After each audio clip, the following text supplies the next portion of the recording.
รายรับเฮานี่ก็ถือว่าหลังจากที่ได้ทุนมานี้ก็ถือว่าได้ 70%นี่แหละกองทุนสามัคคีนรัฐทั้งชาตินี่คือว่าได้สร้างตั้งขึ้นในระยะเดือน2ปี2021โดยรับทุนจากนั่นเราทั้งชาตินี่แหละมาผ่านธนาคารพงศวรรณเพื่อมาให้กองทุนนี่เป็นผู้ปล่อยกู้ช่วงนี้มันเซอร์ทุนอยู่5ตื้อเห็นว่ามันบ่พอแล้วนี่เพิ่นเอามาปล่อยให้ตึม3ตื้อเป็น8ตื้อกิฟสมาชิกกูยืมเลี้ยงหมูบัดนั้นน่ะแต่ส่วนนั้นเลี้ยงหมูนี่เฮาจะบ่ได้เอาเป็นเงินหังเนาะมันจะได้เอาลูกหมูมาถึงเท่าใดแล้วหัวอาหารเท่าใดเฮาก็ไล่ไปตามนั้นแล้วก็ตกมาปัจจุบันนี้ก็ถือว่ามีสมาชิกอยู่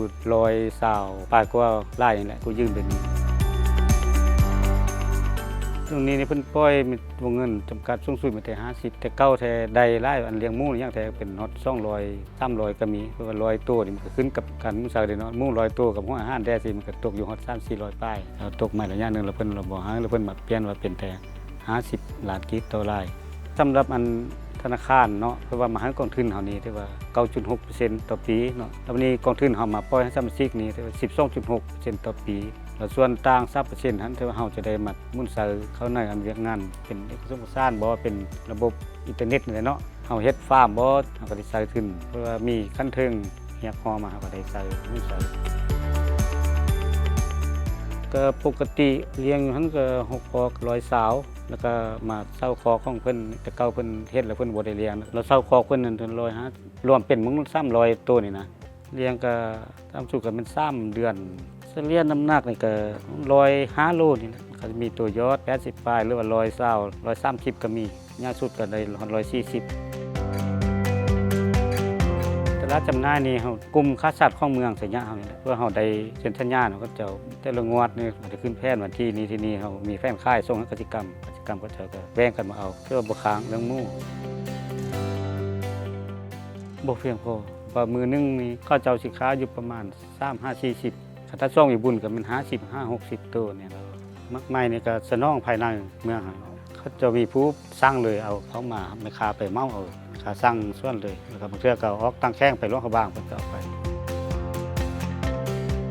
ผู้นึงยืมไปคือว่าได้พ้นเนาะก็เลือกผู้นั้นบอกต่อๆกันแล้วก็มันสะดวกสบายในการแล่นเอกสารดอกเบี้ยก็ว่าต่ำกว่าธนาคารสินะไปเขาเจ้าก็ว่าได้รับพ้นผู้พืชบ่เป็นมันตุนเป็นเชลี่สิเขาเจ้าได้พ้นกำไรแล้วก็บางคนก็ปีนึงแล้วก็มาส่งเลยยืมมา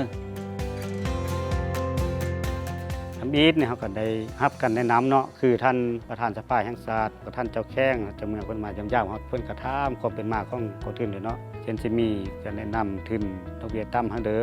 เฮ็ดเอกสารไปเนาะก็ออกซื้อข้าพเจ้านี่แหละแต่ว่าต่างหน้าซื้อเนาะมันก็มีหลายคนบ่ค้ำประกันนะสิได้ทุนตัวนี้มา2ถือหนึ่งหลักๆก็แม่นเฮามาเลี้ยงหมูรวมนี่มันตือเอ็ดอัน2มาเลี้ยงหมูเป็นบุคคลเลี้ยงหมูเป็นบุคคลนี่เป็น3ครอบครัวเป็น450เอาแบ่งไปเฮ็ดปลูกฟังปลูกไม้หามากคัน3ครอบครัว300มาค้าขาย150มันมีสร้างกิจกับปี2023เนาะเฮ็ดกันเดือนสร้างกิจ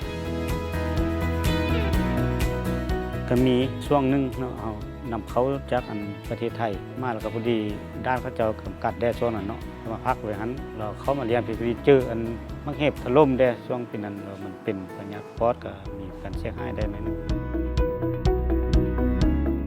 เพิ่นก็สิออกน้ำมันคงขึ้นนี่แหละแต่ว่าเรามีหลักทรัพย์ประกันเพียงพอเพิ่นว่าบ่เพียงพอก็เลยได้เอาเป็นบุคคลมาใส่เติมขึ้นกับเบี้ยกับผู้ฟาร์มอันเดียวนี้เลยใส่รวมได้บุคคลได้ปัจจุบันนี้บ่ได้เลี้ยงอยู่พุ่นเนาะเลี้ยงแต่อยู่มื้อนี้ก็มีแต่36ตัวก็ออกไปเมื่อกี้นี้12ตัวยังเหลือ24ตัวที่17สิออกเพราะว่ามีเฮ็ด2บ่อนเนาะผ่านมาเลี้ยง80อยู่พุ่น50อยู่ที่30นะแล้ววันนี้พุ่นมันมีปัญหาย้อนว่าเพิ่นตามราชการเพิ่นให้รอท้าได้เลี้ยงแต่มื้อเดียวนี้รายรับเฮานี่ก็ถือว่าหลังจากที่ได้ทุนมานี้ก็ถือว่าได้ประมาณมึง 70% แต่ว่าคนได้รับก็ถือว่าดี